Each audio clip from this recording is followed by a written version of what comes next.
Bien, pues voy a pasar directamente a mostraros el índice de lo que vamos a hablar. Voy a pasar primero por explicándoos lo que es la tecnología offshore, los tipos de instalaciones que existen y los modelos que se pueden desarrollar para cada uno de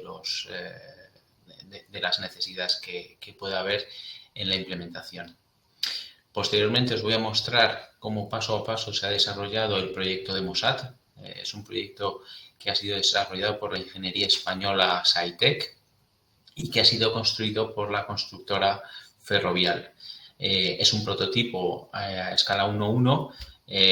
Si lo googleáis podréis ver muchísima más información, vídeos de cómo se ha ejecutado, pero bueno, primero prestarme a mi atención, que seguramente también será interesante.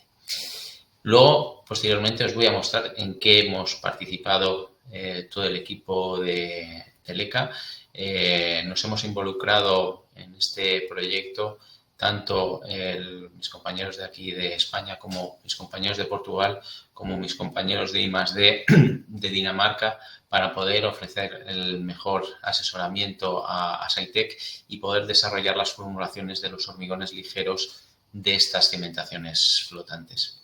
Y para finalizar, os voy a hacer un rápido barrido de la situación de energía offshore que existe, que va a existir en Portugal.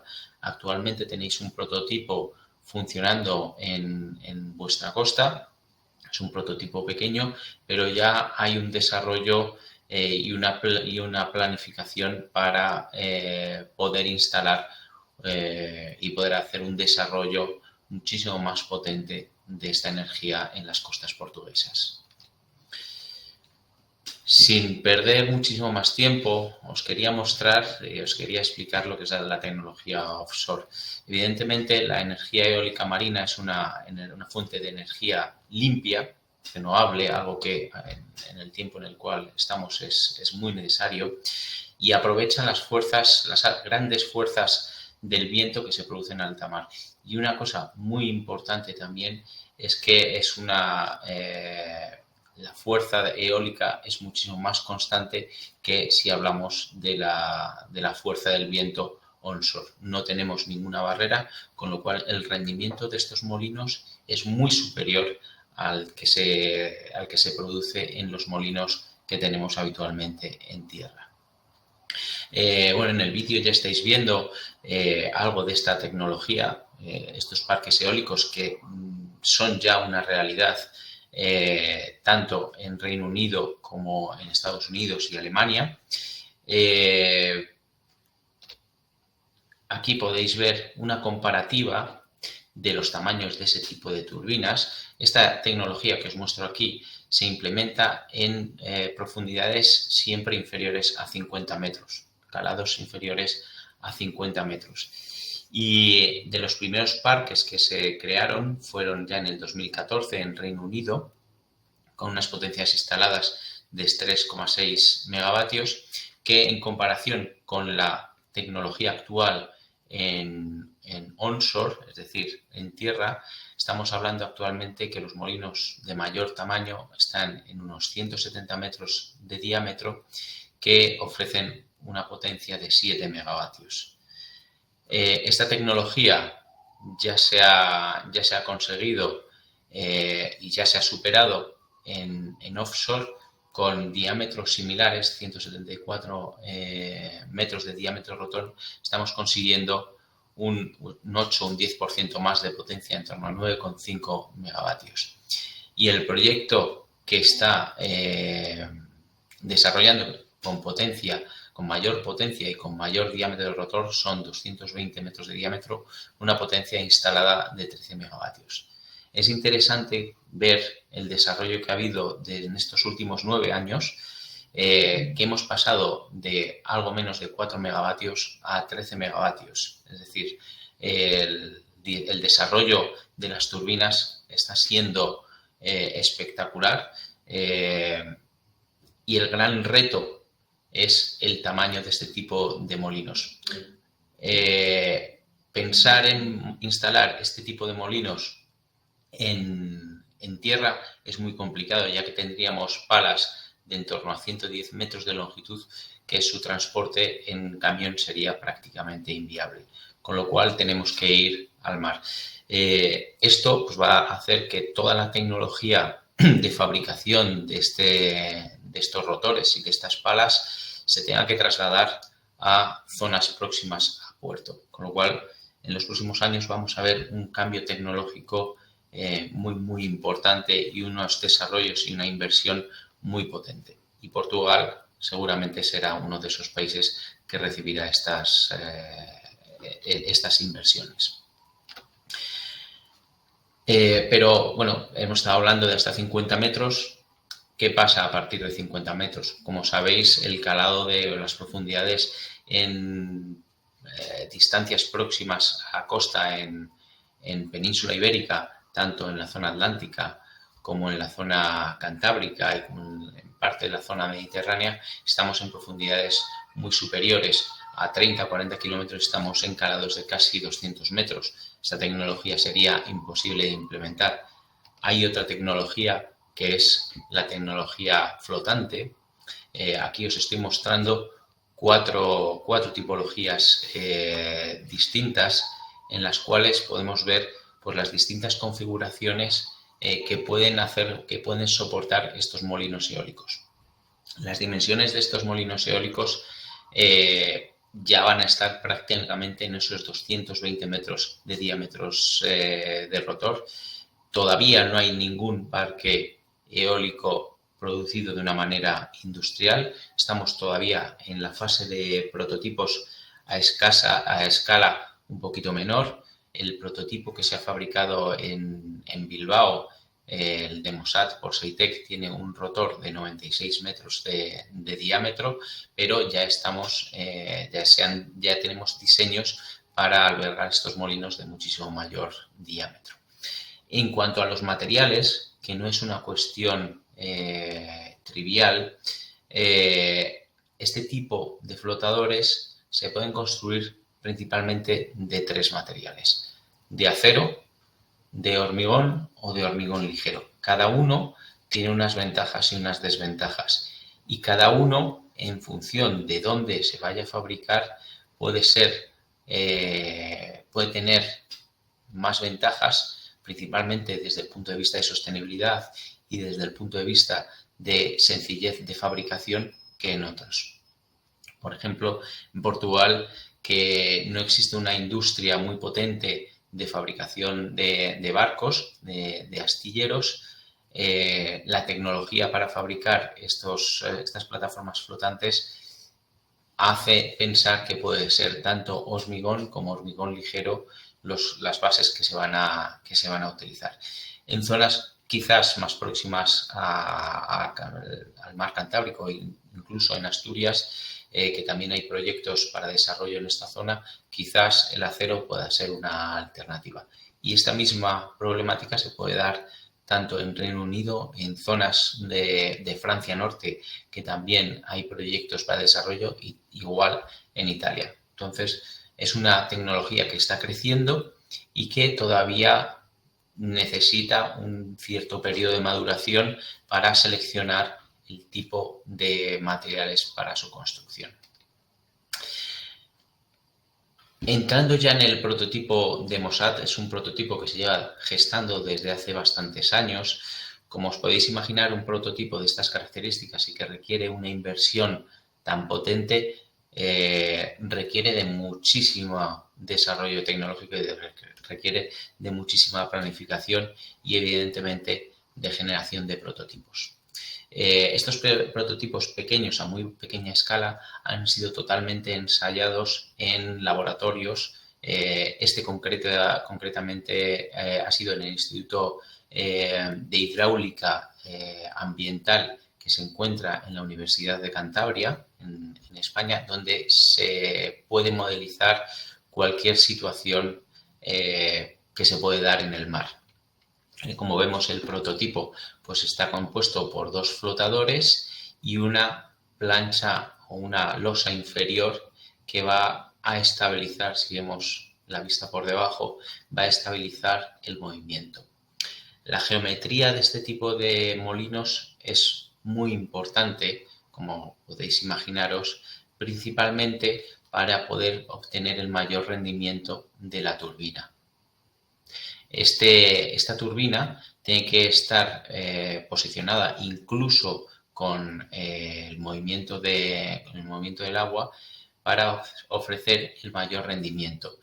Ese mayor rendimiento, ¿cuándo se produce? Cuando se encuentra totalmente perpendicular al flujo de aire. Esa perpendicularidad se consigue con un balanceo muy pequeño del mástil. Si tenemos este mástil, ese mástil puede moverse verticalmente, pero en el momento que tengamos cabeceo, que en la jerga de ingeniería podríamos decirle que es el pitch, ese pitch, cuanto más ángulo tengamos, el rendimiento será muchísimo menor, con lo cual no es deseable. Además, tendremos un mayor desgaste de todos los engranajes y se requerirá un mayor mantenimiento, con lo cual el diseño de esta plataforma debe de ser muy cuidada para que los movimientos simplemente sean verticales.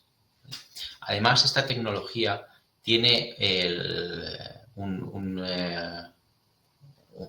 desarrollo que se llama single point, es decir, está amarrado en un único punto, a diferencia de otras tecnologías offshore, las cuales están ancladas totalmente y es un mecanismo el que hace rotar la turbina para alinearse con el viento.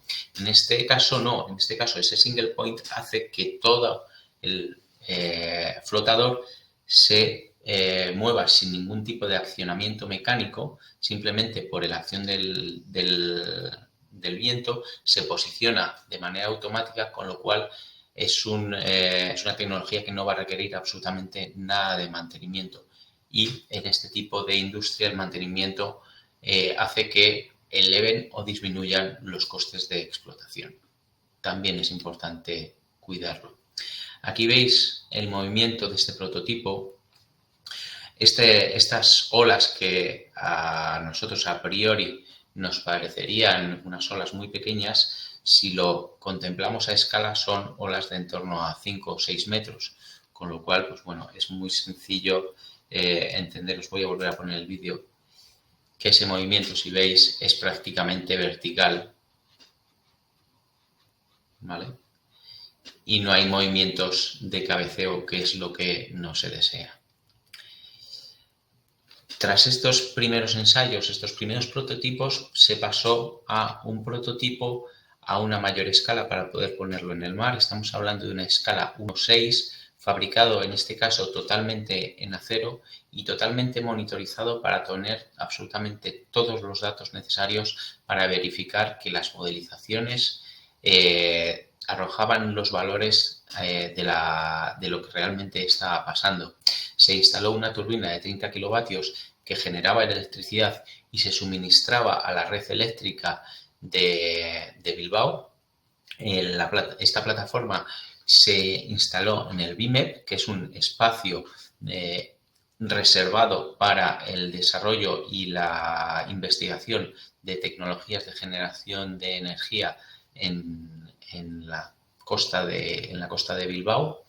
El rotor era pequeño, de 15 metros, y estuvo trabajando durante casi 2 años y medio, si no recuerdo mal. Se enfrentó a olas de hasta 10 metros funcionando correctamente, con lo cual el prototipo a escala 1.1, que es este, va a ser estable incluso a olas superiores. Con lo cual, bueno, con lo bravo que es el mar Cantábrico, se ha asegurado que esta tecnología va a ser segura y que no va a haber problemas de que pueda volcar estos molinos. Bien, el Demosat, como aquí estáis viendo, y como ya os he comentado, está compuesto por 2 flotadores cilíndricos. Dentro de estos flotadores hay varias compuertas que los hacen estancos. Son compuertas de acero que la autoridad marítima exige que se instalen para que si impacta por cualquier cosa un barco o similar no falle absolutamente todo el flotador. También están pintados en amarillo precisamente para que se vean esos flotadores. Tenemos una manga de 30 metros, la manga es la dimensión, el ancho, y tenemos una longitud de unos 96 metros. ¿Vale? Toda esta estructura que estáis viendo que está pintada en amarillo, estamos hablando que es hormigón. Los flotadores y la losa inferior, que en esta imagen no se ve, estamos hablando que son hormigones ligeros, luego vamos a ver las especificaciones, pero toda esta estructura frontal, que parece que es metálica, todo es una estructura de hormigón convencional de alta resistencia. Estamos hablando que este hormigón tiene una resistencia característica próximo a los 100 megapascales. ¿Vale? Este molino actualmente ya está funcionando y ya está generando electricidad a casi 2.000 hogares de Bilbao al año. Está anclado también en BIMEP, en ese espacio que os he comentado, en la costa de Armintza, y la profundidad donde está anclado es 85 metros. Antes de que entremos en las especificaciones del hormigón, sí me gustaría hacer un pequeño barrido de la tecnología de hormigón ligero y a comentar un poco la historia de este material. En anteriores webinars ya os han estado hablando de este tipo de este material. O sea, ya sabemos que es un material que se ha utilizado desde hace muchísimos años. Remontándonos en los años, podemos llegar hasta los romanos, que utilizaban roca volcánica, que es un árido ligero, para construir construcciones, pues como vemos en el Coliseo. Ya ellos sabían que tener unas argamasas muchísimo más ligeras iban a ofrecer unas prestaciones mecánicas muy interesantes. Esta tecnología se desarrolló principalmente durante la Segunda Guerra Mundial y con la aparición de los hornos rotatorios para producir lo que es la arcilla expandida, y aparecieron la necesidad durante la Segunda Guerra Mundial de fabricar barcos con un material diferente del acero.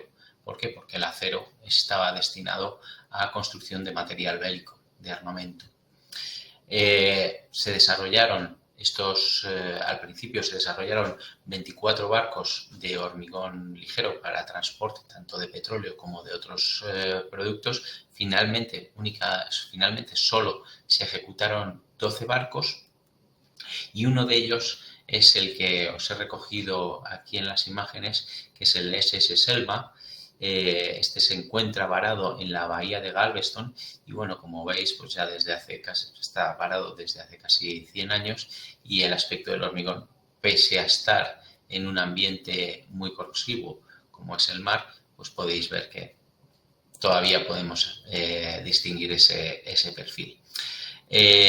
Handicaps de este tipo de barcos, pues primero que tenían un gran peso, con lo cual requerían de una gran energía para poder desplazarse. Y el otro hándicap es que al tener unas paredes de mayor tamaño se reducía su capacidad de carga, con lo cual pues, los costes de transporte eran un poco superiores a la tecnología de acero. Fue un tema coyuntural por la escasez, pero apoyó al desarrollo tecnológico de este tipo de materiales. Y también pues, es una bonita anécdota que contar. Pues más adelante, ya en 1999, se desarrolló el primer puente usando hormigón ligero, que es el Greenland Bridge, que está desarrollado en Noruega. Este puente conecta ambos lados del fiordo de Frier y está compuesto principalmente por un primer viaducto de 236 metros construido en hormigón convencional y un puente atirantado de 305 metros con un pilón de 166 metros compuesto por un cajón metálico y por una losa de hormigón LC55. Otra referencia interesante con hormigón ligero, y ya nos vamos aproximando a algo que se parezca a flotar, es un puente, el primer puente flotante, construido también en hormigón ligero. Está compuesto por una viga cajón. Finalmente esa viga cajón está construida en acero, pero el diseño original era que esa viga cajón fuera en hormigón. No se desarrolló por una cuestión de plazos y está uniendo los 10 pontones de hormigón ligeros. Cada uno de sus pontones tiene 9 celdas estancas y están conectadas a los estribos por elementos de transición de acero. ¿Por qué es interesante utilizar hormigón ligero en este caso? En este caso, el hormigón ligero lo que nos va a dar es una mayor flotabilidad, vamos a tener un mayor empuje, con lo cual vamos a tener también una menor cantidad de volumen sumergido. ¿Esto en qué influye? En que las fuerzas de las olas es proporcional a ese volumen sumergido. Si tenemos menos volumen sumergido, vamos a tener menos acción de las olas y el movimiento del puente va a ser menor, con lo cual es una aplicación directa de flotabilidad en este tipo de infraestructuras. Otro de los grandes proyectos interesantes es la Troll West, fue la primera plataforma petrolífera flotante en hormigón. En este caso es un hormigón de densidad modificada, no es un hormigón ligero. Estamos hablando de un hormigón con densidades en torno a 2250, 2220, con unas resistencias superiores a 75 megapascales. ¿Vale? Y aquí vemos parte de la dosificación. Estamos hablando de dosificaciones con aproximadamente 420 kilos de cemento. Es un cemento Norcem 65 que llamaban en esa época, hablamos de la época de los 90. Las prestaciones de ese cemento eran muy similares a nuestro cemento de 52,5. Y ya finalmente pues vamos a terminar de rematar con el Demosat. Aquí pues, podemos ver un vídeo rápido de lo que es su construcción. Los retos a los que se debe enfrentar este tipo de estructuras, principalmente a la hora de diseño, como hemos hablado, que debe tener una gran flotabilidad para que ayude a esa estabilidad que hemos estado hablando. Debe ser una estructura también pequeña. ¿Por qué? Porque cuanto más pequeña es más económica, más rápida de construir y más sencilla de mover dentro de su fabricación. Nos tiene que ofrecer un elevado rendimiento de la turbina y debe ofrecer un bajo mantenimiento. En este caso, cualquier hormigón son de bajo mantenimiento, pero que sea ligero aporta grandes ventajas. Debe ser fácilmente construible de una manera industrial, como son los hormigones, y un tema muy importante es que debe ser una construcción sostenible.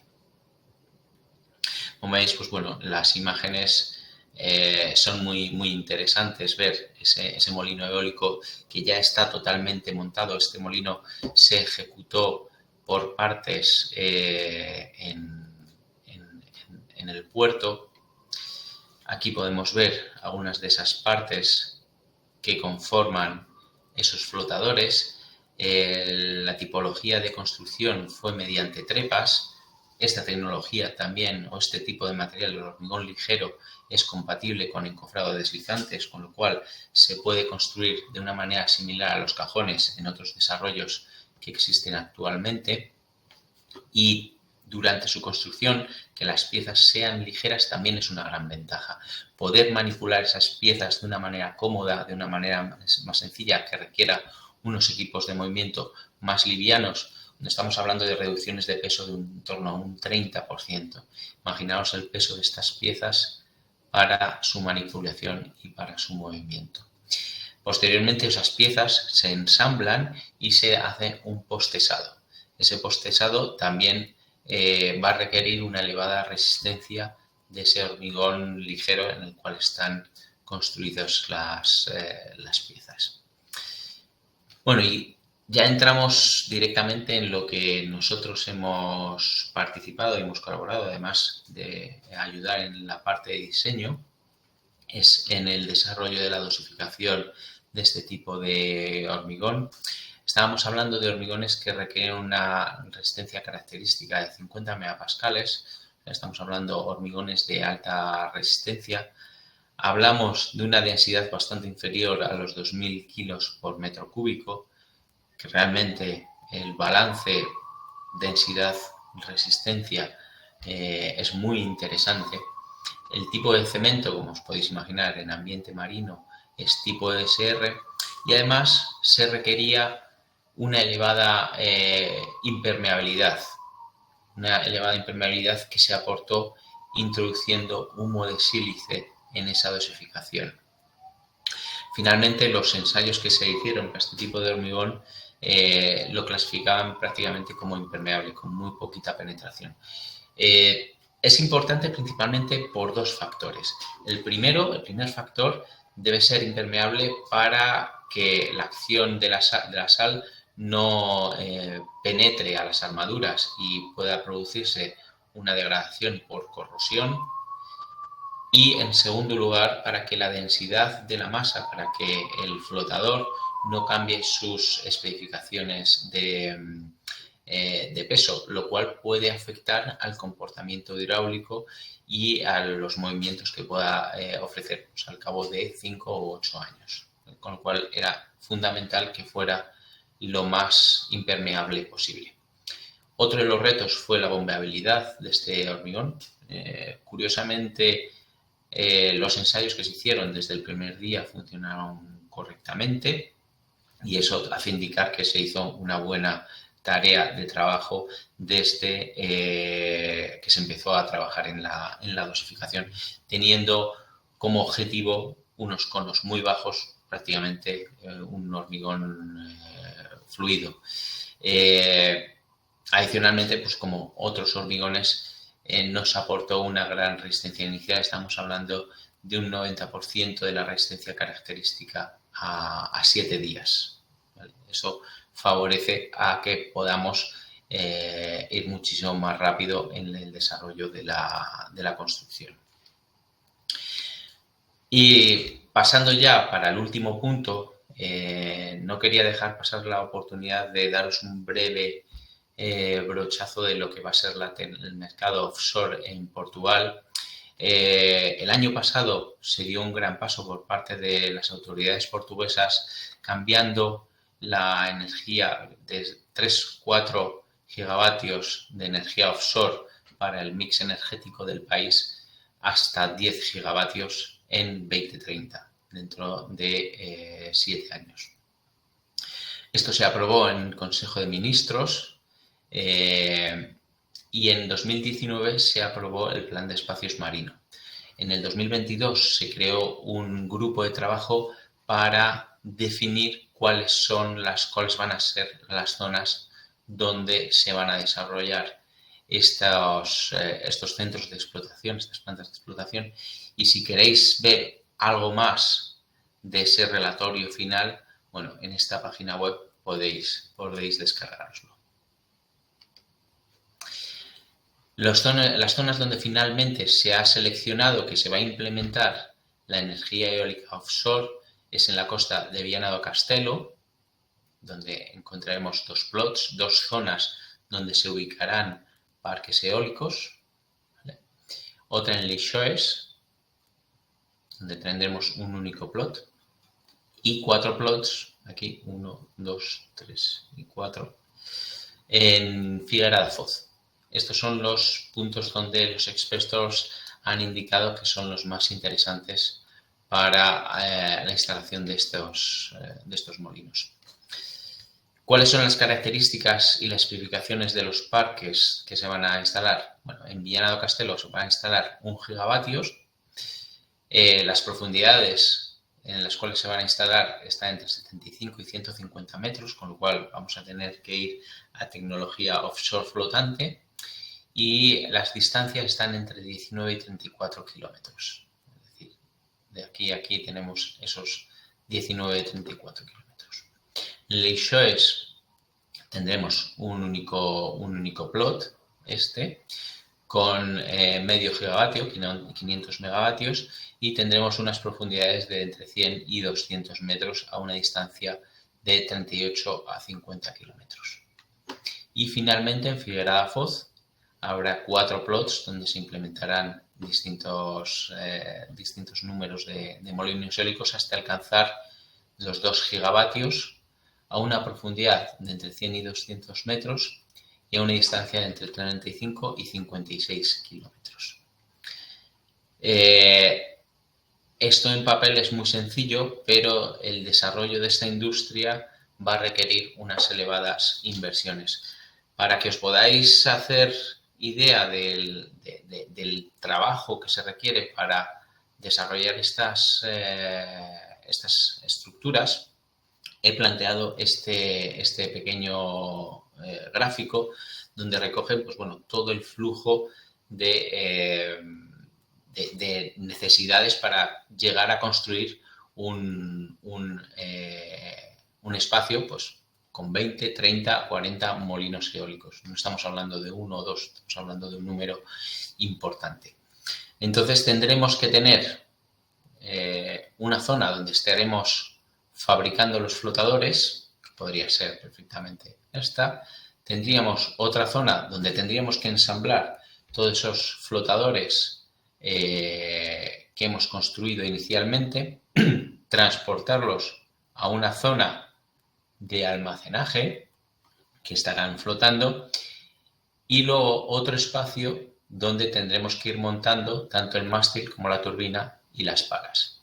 Y lo tendremos también almacenados en ese espacio. ¿Esperando a qué? Estaremos esperando a ventanas de tiempo. Como sabéis, pues bueno, hay ventanas de buen tiempo ya determinadas, principalmente en el Océano Atlántico, donde nos va a permitir lanzar esas plataformas a las zonas de explotación y permanecer allí y anclarlas y ponerlas en servicio. Todas estas plataformas van ancladas con cadenas conectadas al fondo marítimo, evidentemente, conectadas mediante cables a una subestación central y de esa subestación central, mediante un cable o varios cables en función de la seguridad, se envía toda esa energía hacia la ciudad. ¿Vale? Con lo cual, pues bueno, como vemos, ya nos da la idea que se van a requerir unas fuertes inversiones para acondicionar todos los espacios para poder construir todo esto.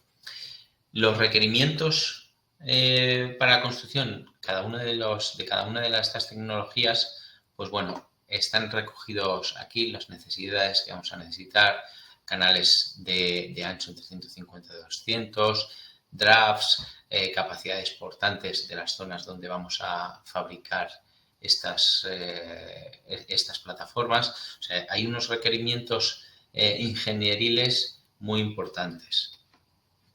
Actualmente los puertos que existen en Portugal pues son Viana do Castelo, Leixões, Aveiro, Figueira da Foz, Lisboa, Setúbal y Sines, y algunos más o menos pues van a requerir de inversiones potentes. Por ejemplo, en Viana do Castelo seguramente se requerirá reducir el draft, el calado, igual que en Figueira da Foz, o desarrollar o utilizar tecnología que requiera muy poco calado. Por eso, cada uno de los proyectos hay que estudiarlo específicamente para saber cuál es la plataforma o la tecnología que más se acomodan a ese puerto. En general, como os comentaba, se van a requerir unas fuertes infraestructuras e inversiones en los puertos. Se debe desarrollar las infraestructuras principalmente eléctricas en función de cada proyecto para poder construir o para poder transmitir e inyectar esa energía que se produzca. Además, esta energía que se produzca se puede vender, puede ser de consumo propio o se puede vender tanto a países como España o incluso como Francia. O sea, puede ser una industria que genere riqueza al país, no solo para autoconsumo. Debe de haber una coordinación y comunicación con la industria nacional muy potente y con las comunidades locales para poder ofrecer esas necesidades que pueden requerir esos desarrollos, y una inversión pública y privada en los puertos portugueses va a existir. Como diagrama general, quizás es un poco ambicioso lo que hay planificado. Actualmente en el 23 estamos en una etapa de precalificación y de subasta. El próximo año, 24, se hará la adjudicación para saber quiénes son las empresas, qué compañías van a desarrollar la tecnología en cada uno de esos plots que han sido seleccionados por los expertos. Una vez que cada compañía sepa dónde tiene que desarrollar esos parques eólicos, habrá una etapa de ingeniería pues, de 1 o 2 años, en la cual pues, tendrán que seleccionar correctamente ubicaciones, hacer estudios geotécnicos tanto del fondo marino como de las zonas donde construirán los flotadores. Habrá un periodo de ingeniería muy potente. Posteriormente, habrá una época en la cual las compañías tendrán que hacer compras con la ingeniería en paralelo. En el 27, una etapa de construcción, y entre el 28 y 29 la instalación de esos molinos eólicos y puesta en servicio en el 30. Visto así, a mi entender es un plan muy ambicioso, sabiendo todas las inversiones que hay que hacer en puertos, pero esperemos que se hagan realidad y que vayan hacia adelante. Y todo esto era lo que os quería contar. Espero que os haya gustado, que haya sido de vuestro interés, y estamos abiertos a cualquier pregunta que queráis hacer.